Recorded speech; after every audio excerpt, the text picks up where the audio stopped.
शरणं गच्छामि धम्मं शरणं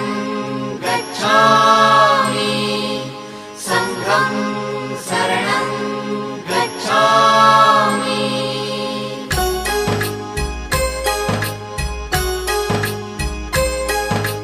बुद्धं शरणं गच्छामि धम्मं शरणं गच्छामि संघं शरणं गच्छामि। त्यागमूर्ती तू शांत चित्त तू योग रूप संसारी दया प्रेम अन मानवतेचे प्रतीक तुझी ईश्वरी सिद्धमूर्ती सिद्धार्थ गौतम सकलांचा स्वामी